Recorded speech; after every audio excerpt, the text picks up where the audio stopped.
Alors, aujourd'hui, on va parler de la langue russe. Pourquoi c'est si difficile? Et en fait, qu'est-ce qui est intéressant, c'est pas de dire à quel point la langue est difficile, mais plutôt de montrer un peu comment on passe un cap dans les langues un peu difficiles. Et en fait, pour voir un peu la gymnastique qui est nécessaire quand on apprend une langue comme le russe. Et encore, je parle du russe ici. Bon, évidemment, toutes les langues ont leurs difficultés et leur côté un peu plus simple. Après, au global, il y a des langues qui sont plus difficiles que d'autres. Je pense pas que la langue russe soit la plus difficile, par exemple, comparée au chinois, à l'arabe ou même au japonais. Encore que je sais pas trop, j'ai un peu fourré mon nez dans le japonais. Ça avait pas l'air non plus. Enfin, ça m'avait l'air à certains égards plus simple que le russe, mais je peux me tromper parce que je suis pas allé au bout. Mais en tout cas, ce qui est intéressant, c'est pas exactement de dire à quel point c'est difficile ou pas, c'est plutôt de montrer un peu voilà comment on avance. Et si vous apprenez pas le russe, vous allez peut-être vous dire putain, qu'est-ce qui se fait chier à apprendre une langue pareille. C'est vrai qu'il y a des trucs parfois qui sont un peu déroutants, un peu décourageants, mais c'est pas grave. Ça fait partie de la beauté du défi d'apprendre une langue. Et on va voir un petit peu, on va passer en revue. Je sais plus combien il y a de difficultés, une petite dizaine, et je vais vous montrer comment j'en ai surmonté une en particulier à la toute fin. C'est la dernière que j'ai choisie, euh, parce qu'en fait, c'est un peu celle qui m'a donné du fil à retordre ces derniers temps. Et, euh, et honnêtement, ouais, c'était un peu chiant, mais vous allez voir que tout est possible. Et bah, s'il y a d'autres personnes qui ont appris le russe correctement, ben, je pars du principe que moi, je peux le faire aussi. Donc, on va voir ça sans plus attendre.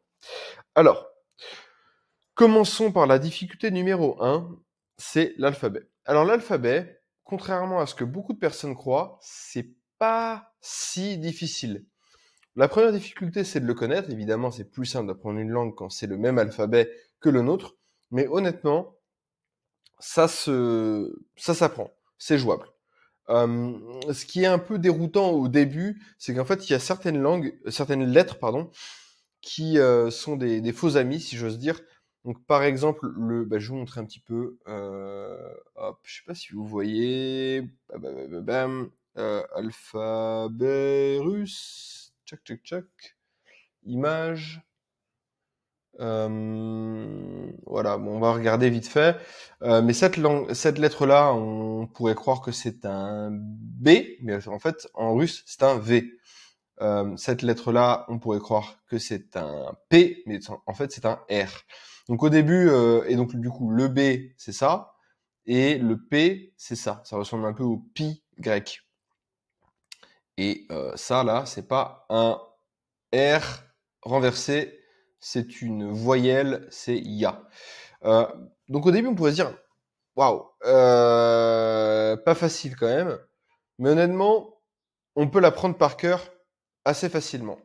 Ceci étant dit, même si c'est un peu la difficulté insurmontable qui finalement n'est pas insurmontable, qui semble insurmontable au moldu, mais en fait c'est pas si insurmontable, il n'empêche que c'est une chose de le connaître par cœur et de l'assimiler. Et mine de rien, quand vous lisez en russe, euh, et ben en fait c'est pas naturel quoi. Il y a de la friction et ça demande peu de temps de le connaître, ça demande beaucoup de temps de lire très fluidement parce qu'en fait même avec même au bout de 2 ans, on est encore tenté parfois d'écrire des mots, d'écrire le B avec un V, et donc en fait ça prend plus de temps à écrire. Ah oui, un truc que j'ai oublié aussi ici, c'est bah, en fait le clavier AZERTY, on l'a, ou QWERTY, mais pour nous c'est plutôt AZERTY, on l'a assimilé rapidement et facilement et intuitivement, mais du coup, il faut réassimiler un autre clavier.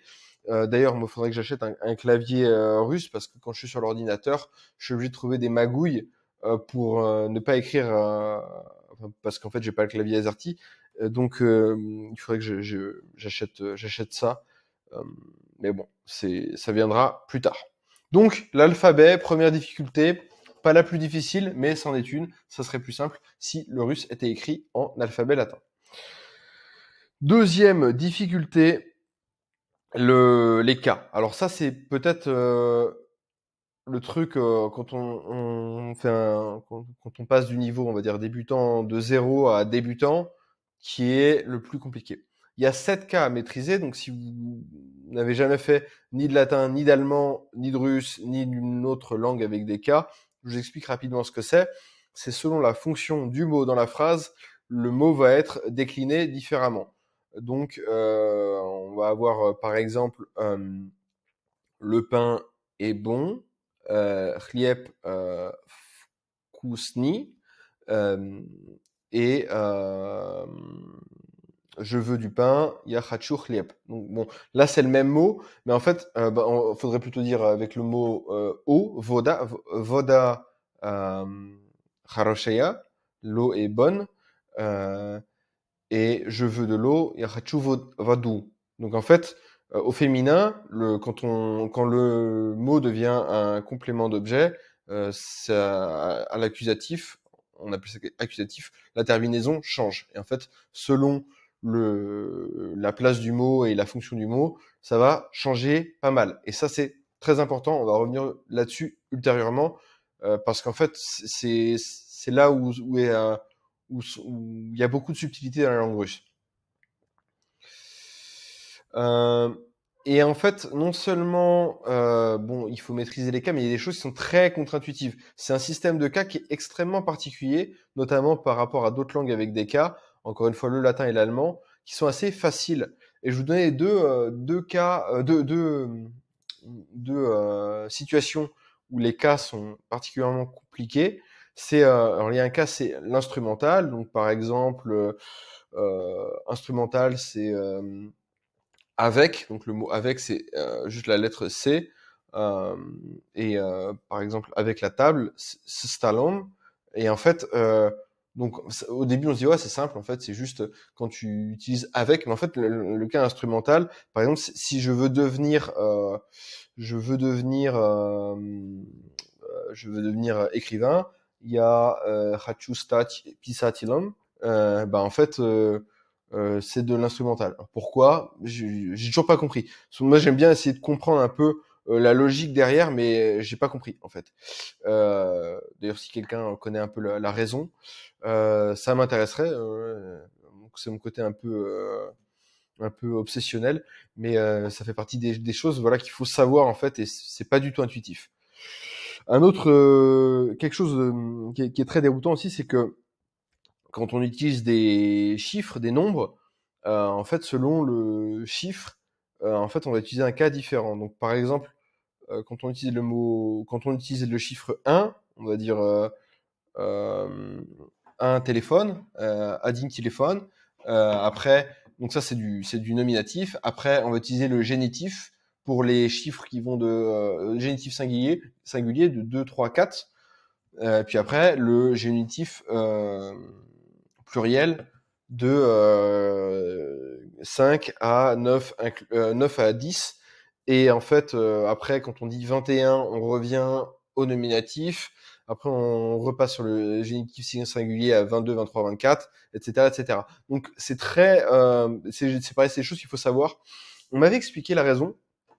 C'est pour des raisons, je crois que c'est lié à la liturgie. Parce que j'ai plus l'explication exacte en tête. Je crois que c'est une origine religieuse. C'est un espèce d'archaïsme religieux qui demeure dans la langue. Donc, et ça c'est présent dans toutes les langues slaves, à l'exception du bulgare. Et un dernier truc qui est vraiment déroutant, c'est les exceptions. Donc en fait, chaque cas a des terminaisons. Et en fait, il y a certaines exceptions. Pareil, on ne sait pas trop pourquoi. L'un des cas les plus, l'un des mots les plus classiques pour les exceptions, c'est le mot ami, drug. Au pluriel, c'est druzia et non drugi. Pour qui, pourquoi, compliqué à savoir. Souvent, les exceptions s'expliquent par des archaïsmes ou parce que pour garder l'harmonie, conserver l'harmonie de la langue, mais ça reste compliqué à assimiler. Ensuite, une autre raison pour laquelle le russe est compliqué, c'est la prononciation. Donc il y a notamment des lettres qu'on ne trouve pas en français, en tout cas, on peut les trouver dans d'autres langues, notamment cette lettre-là, qui est une voyelle qui est U, donc c'est un peu compliqué à prononcer. On a un peu l'air d'un débile quand on le dit, surtout en dehors de la langue. Voilà, c'est pas évident. Ensuite, selon et là c'est là où il faut commencer à comprendre l'harmonie de la langue, selon la place de la lettre O dans la phrase, le O peut se prononcer A. Donc par exemple, spasiba, les débutants le prononcent spasibo parce qu'à la fin c'est un O, mais en fait c'est pas O, c'est A. Spasiba. Voilà, ça fait partie des choses qu'il faut avoir en tête. Encore une fois, on pourrait dire ouais, c'est pas compliqué non plus, mais en fait, à chaque micro difficulté, ça rajoute des choses auxquelles il faut penser quand on apprend la langue et c'est en tout cas quand on la pratique.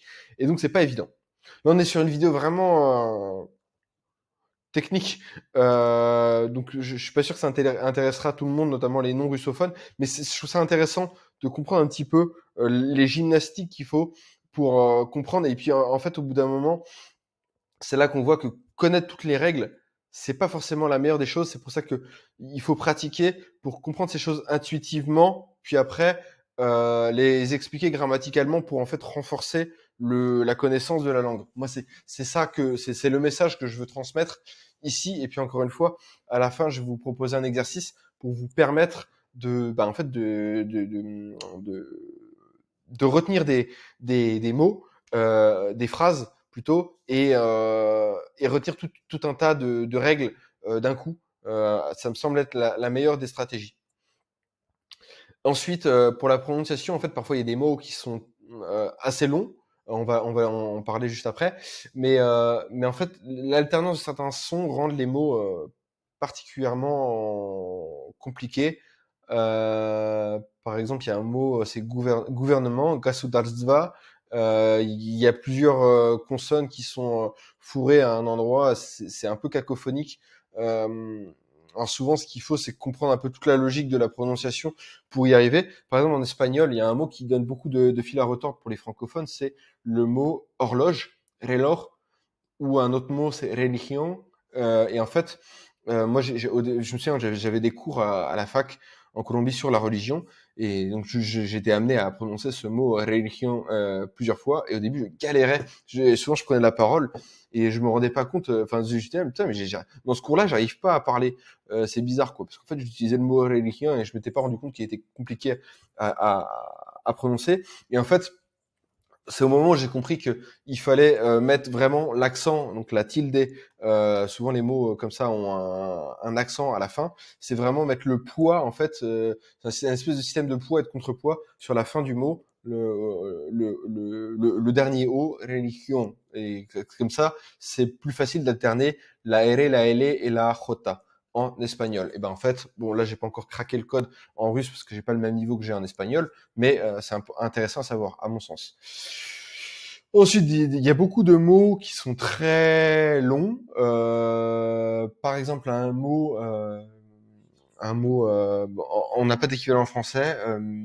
Si, tout simplement russophone.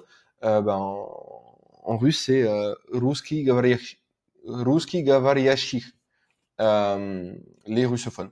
Donc, ça fait Ruski Gavariashi, ça fait 5-6 syllabes. Et il y en a beaucoup des mots comme ça. Et donc, en fait, quand on a prononcé une phrase avec ce mot-là, ça rend le truc un peu chiant. Ensuite, un truc, alors ça va peut-être sembler contre-intuitif. Enfin, ça va peut-être sembler... peut-être beaucoup de personnes vont me dire non, mais c'est pas vrai ce que tu me dis. Mais je trouve qu'en russe, par rapport à d'autres langues, il y a assez peu de mots transparents. Alors, beaucoup de gens, au début, qui commencent le russe, se disent, ça, c'est marrant. Il y a beaucoup de mots, en fait, qui viennent du français. Et c'est vrai. Il y en a plus que ce qu'on pourrait se dire de prime abord.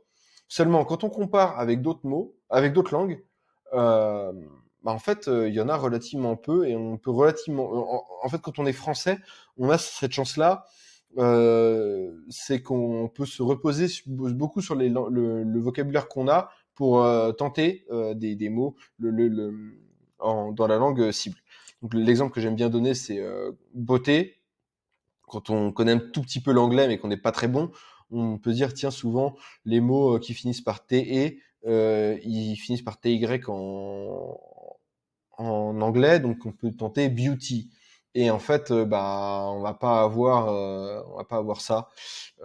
Par exemple, beau, c'est krasivo en russe, et donc je ne sais pas comment on dirait beauté, krasivi, je ne sais pas.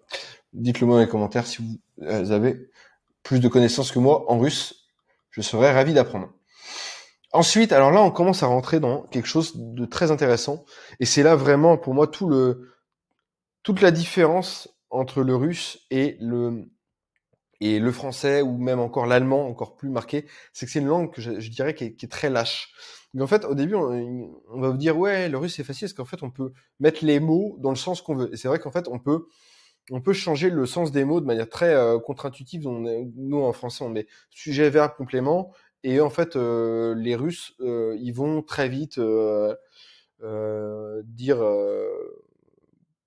Enfin, ils vont très vite changer l'ordre des mots.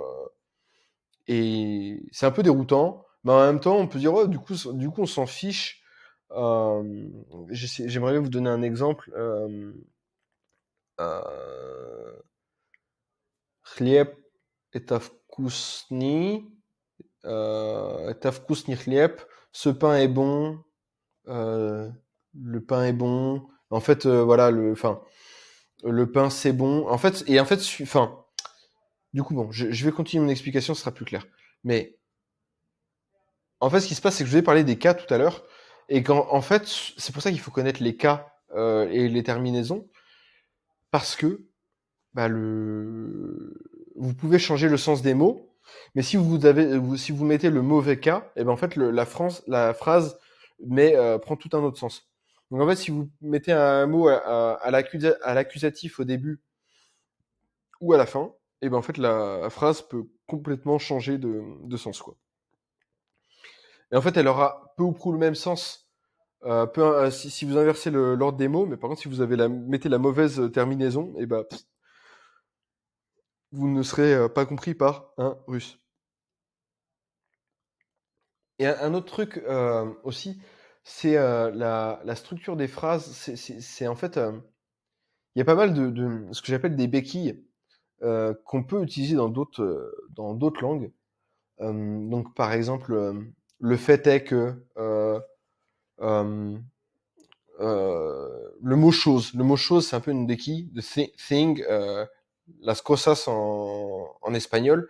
Et en fait, ces mots-là, parfois, ils disparaissent. Par exemple, il n'y a pas de verbe, on va en parler juste après, mais il n'y a pas de verbe être, il n'y a pas de verbe avoir.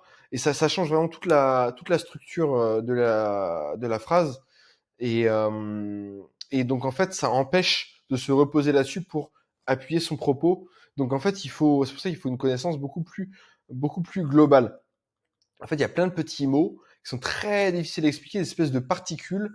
Euh, Par exemple, je prends ces deux exemples-là, toje, takje, shtoto. C'est-à-dire, en gros, ça veut plus ou moins dire quelque chose, ce truc, mais c'est pas vraiment on les utiliserait différemment et ils sont très compliqués à traduire. Là, récemment, j'ai terminé un livre de Dostoïevski de 200 pages, s'appelle Les carnets en sous-sol.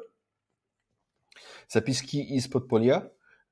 Et en fait, du coup, je comparais, c'était l'édition bilingue, et j'essayais de comparer au maximum. C'est ce que j'ai apporté de main. Non, je l'ai pas apporté de main. Il est trop loin, tant pis, c'est pas grave. En fait, je comparais les deux versions, et parfois, en fait, le traducteur était littéralement obligé d'inventer des phrases, en fait, pour parce qu'en fait, sans contexte, on comprenait pas, on pouvait pas traduire. Et en fait, ces petits mots-là, c'était particulièrement compliqué à traduire. Et d'ailleurs, c'est extrêmement intéressant de voir à quel point c'est difficile, le travail du traducteur est compliqué, parce que vraiment, c'est très difficile de rendre compte du rythme, parce que c'est une langue très lapidaire, ça va très vite en 3-4 mots. Je vais vous mettre un exemple à l'écran. C'est amusant parce que je m'apprêtais à faire cette vidéo et j'ai reçu sur HelloTalk un message d'une russophone. Et en fait, j'ai traduit parce qu'elle utilisait un mot que je ne connaissais pas. Et vous allez voir, en fait, ça illustre exactement ce que je dis. En gros, son message fait 3 mots et l'auto me l'a traduit. Il faut 10 mots en français pour traduire la phrase. Donc, très intéressant de ce point de vue-là. Ensuite, la conjugaison. Alors au début, on pourrait se dire, ouais, la conjugaison en russe, c'est facile, parce qu'il y a seulement 3 temps. En gros, le passé, qui correspond un peu au passé composé, enfin qui ressemble au passé composé, le présent et le futur. Et le futur, c'est un peu comme en anglais ou en allemand, où il y a juste un marqueur à mettre. Donc le marqueur, c'est budit, ya budu jest, je vais manger. Ti budish jest, et en fait le marqueur se conjugue comme les verbes au présent. Donc seulement 3 temps. Donc on se dit, ok, cool. Au moins là-dessus, on économise de l'énergie mentale. Mais c'est loin d'être si simple. Oui, bon, ça je l'ai mis avant. Pas de verbe être, pas de verbe avoir. J'aurais peut-être dû terminer là-dessus. Mais je vais revenir dessus juste après. Mais en gros, ce qu'il faut savoir, c'est qu'en fait, parce que parfois c'est quand même bien d'avoir des conjugaisons différentes, et il y a des choses quand même qui reviennent d'une langue à l'autre, et notamment, nous en français, on a le passé simple, qu'on appelle aussi prétérit, qui correspondrait au parfait, en fait, perfectif, dans d'autres langues, et l'imparfait. Et donc, en fait, en russe, ils ont un truc qui s'appelle les verbes fermés ou ouverts. En fait, chaque verbe fonctionne par paire. Il faut connaître, en fait, 2 versions du verbe. Et souvent, ce qui se passe, c'est qu'il y a un préfixe avant le verbe. Donc, par exemple, le verbe manger, jest, en fait, il y a la forme ouverte, imparfaite un peu. Donc, je mangeais, il y a yel pilmeni. Donc, pilmeni, c'est des petites boules de viande russes. Donc, je mangeais, donc ça veut dire en gros, j'avais l'habitude de manger des pelmeni. Et hier soir, j'ai mangé des pelmeni. Včera pojedl pelmeni. En fait, j'ai mangé des pelmeni hier soir. Ça correspond un peu au passé simple, au prétérit. Et en fait, il faut connaître à chaque fois le préfixe qui va avec le verbe. Et il faut comprendre, parce qu'au début, on se dit, ouais, c'est facile. Puis après, on a du mal à exprimer les subtilités parce qu'on se rend pas compte que le fait qu'il y ait seulement 3 temps, en fait, c'est contrebalancé par d'autres aspects de la langue. Et donc, du coup, on peut se décourager. On dit, putain, merde, il faut apprendre plein d'autres verbes. En gros, c'est comme s'il fallait apprendre à chaque fois 2 verbes différents. Donc, c'est un peu déroutant. Et enfin, on arrive au boss final du russe. Je sais pas si c'est ce qu'il y a de plus difficile, mais vraiment, ça m'a un peu miné, j'ai envie de dire. En gros, c'est ce qu'on appelle les verbes de mouvement. Donc, je vais là-bas, je suis parti de chez moi, blablabla. En russe, en gros, il y a à peu près 80 verbes de mouvement. Selon si on va à pied, selon si on va régulièrement quelque part, selon si on va en avion, selon tout un tas de choses. Et en fait, ce qui se passe, c'est que, encore une fois, c'est les préfixes qui font la différence. On va revenir là-dessus juste après, quand je vais vous montrer l'exemple.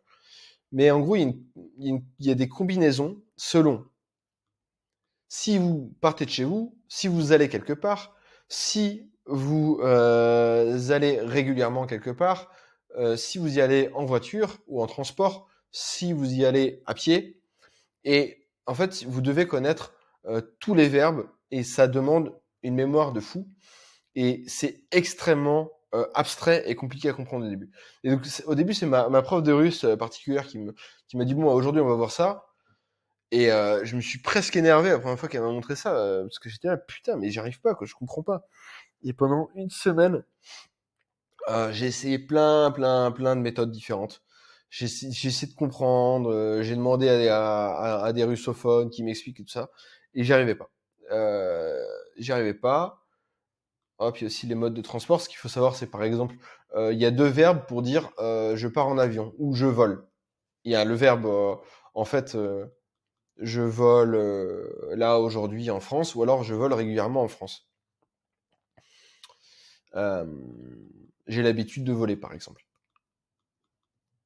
Et en fait, bon, je pense que ce qu'il faut retenir, c'est qu'il y a toujours 2 verbes, selon si c'est multi ou unidirectionnel. Donc, j'ai l'habitude d'y aller ou j'y vais. Donc, radit, iti, et quand c'est en transport, c'est yirat et yezdit. Et surtout, le plus important, c'est de comprendre les préfixes, et c'est ce qu'il y a de plus contre-intuitif. Par exemple, je vais prendre juste un exemple, puis après je vais vous expliquer un petit peu l'exercice, à quoi ça correspond. Donc ça, c'est le verbe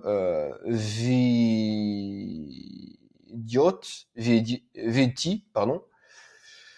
Donc ça veut dire je sors. Et ça, c'est uiti, et ça veut dire je sors aussi. Mais en fait, selon si on met l'accent sur le fait de du mouvement, donc je pars loin, on va dire voilà, uiti. Et si c'est quelque chose, si c'est je sors de chez moi, et on veut mettre l'accent sur le fait que c'est juste chez nous, l'endroit dont on sort, si on veut mettre l'accent sur l'endroit d'où on sort, on va plutôt utiliser ce verbe-là. Et donc la meilleure manière d'apprendre ça, c'est de faire... Alors j'ai repris le concept d'une autre chaîne en anglais, d'un basque qui fait du bon contenu. Peut-être que je vais mettre un lien vers sa chaîne.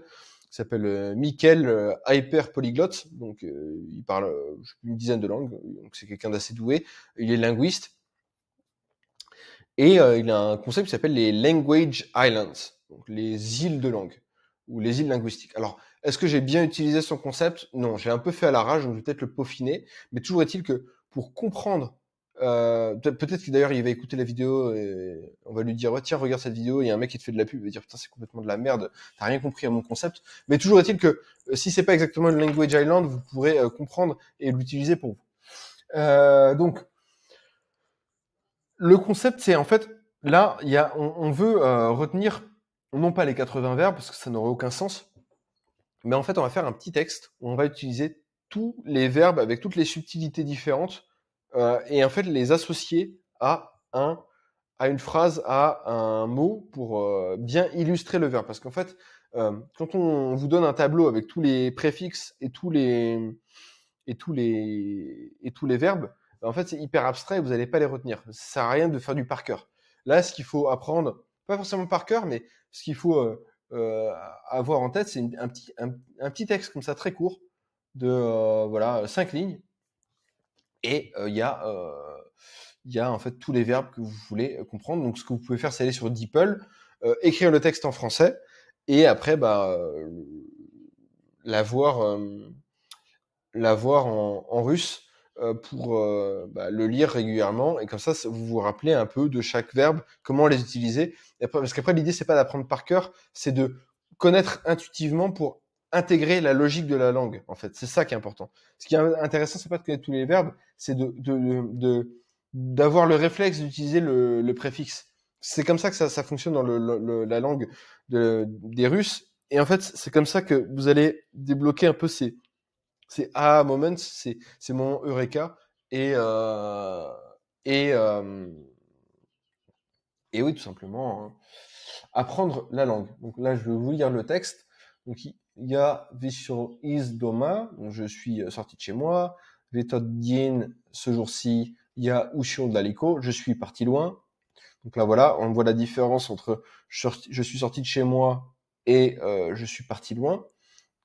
Parce que vraiment, honnêtement, comme ça, on se dit, oui, non, mais ça n'a rien à voir. Pourquoi tu galères? Ouais, mais en fait, quand on vous explique les deux verbes côte à côte, vous dites, mais tu te fous de moi, c'est quoi la différence? Ça n'a aucun sens.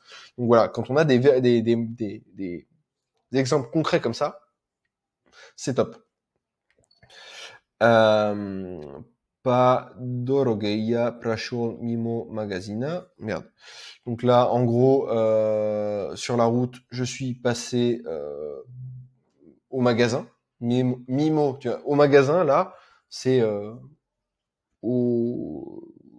enfin, en gros, Mimo, ça va un peu dire, en anglais, on dirait through.